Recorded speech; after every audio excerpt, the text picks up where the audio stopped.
रामकृष्ण हरी मंडळी मी माधव मोरे पुनस्वी आपलं सर्वांचं आपल्या यूट्यूब चॅनलवरती मनपूर्वक हार्दिक स्वागत आहे।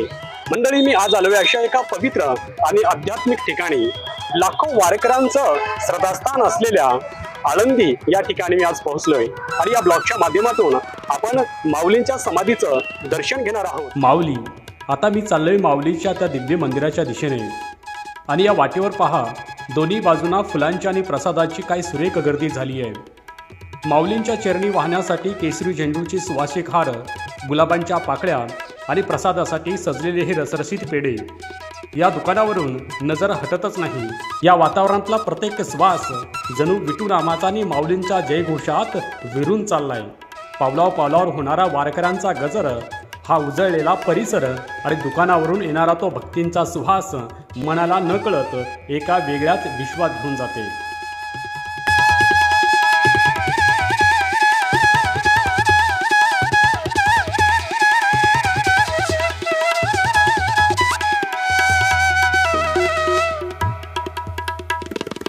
माऊली, फायनली आम्ही येऊन पोहोचलोय आळंदीच्या मंदिराच्या त्या मुख्य महाद्वारापाशी।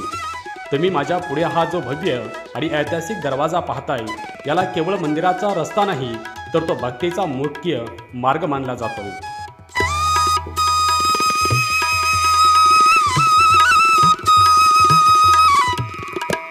श्री गुरु हैबतराव बाबा पायरेंचे मनोभावे दर्शन घेऊन आता आम्ही मंदिराच्या अगदी आत येऊन पोहोचलोय।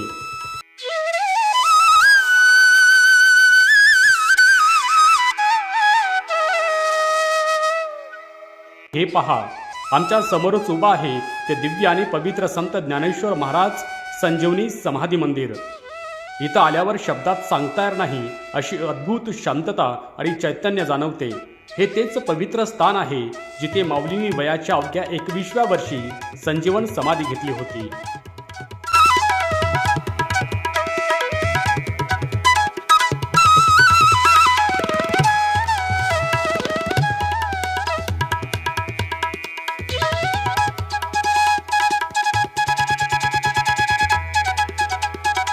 माऊली मंदिरात आत आल्यानंतर बरोबर डाव्या बाजूला हे पहा, इथे आपल्याला एक छोटंसं पण सुंदर असं गरुड मंदिर पाहायला मिळतं।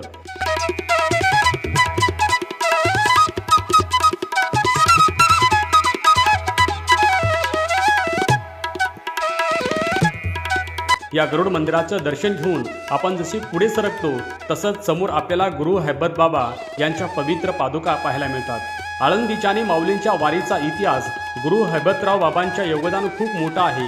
त्यांनीच माऊलीची पालखी सोहळ्यांची अघोषाली परंपरा सुरू केली होती। माऊली तिथून थोडं पुढे गेल्यानंतर आपल्याला लाभते ते अतिशय पवित्र आणि चैतन्य असं शांतीब्रह्म श्री एकनाथ महाराज पार तुम्ही पाहू शकता।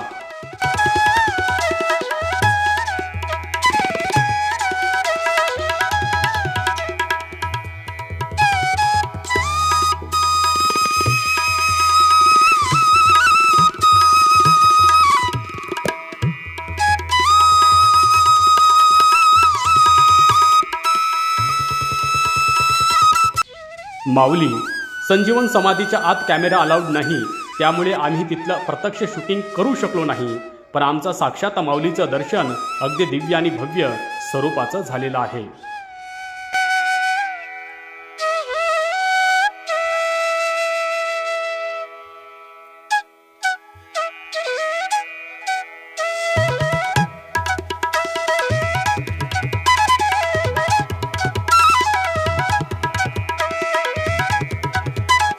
माऊलीच्या संजीवन समाधीचे अद्भुत दर्शन घेऊन आम्ही आता आलोय माऊलीच्या मंदिराच्या अगदी पाठीमागच्या बाजूला आणि इथं आल्यानंतर आपल्याला दर्शन होतं ते आदिशक्ती संत मुक्ताईबाई म्हणजेच आपल्या लाडक्या मुक्ताईंच्या पवित्र मंदिराचे।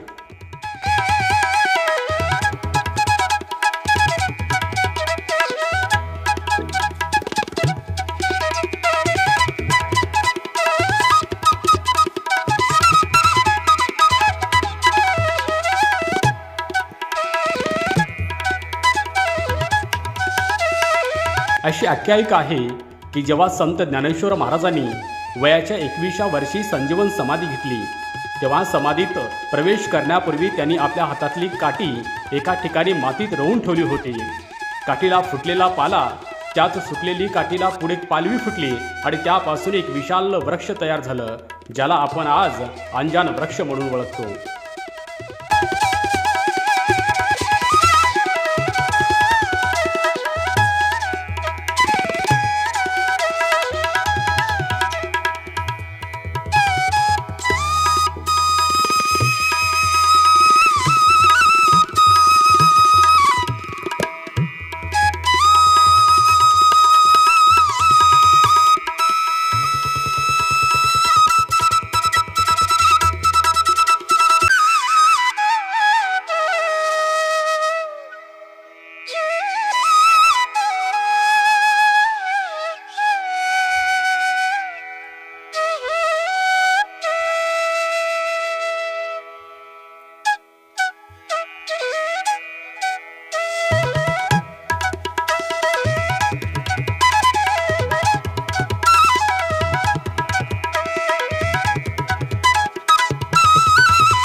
आता आपण आलो इंद्रायणी तीरावर आणि या तीरावर आपल्याला पाहायला मिळतं त्रिवेणी भगीरथ कुंड.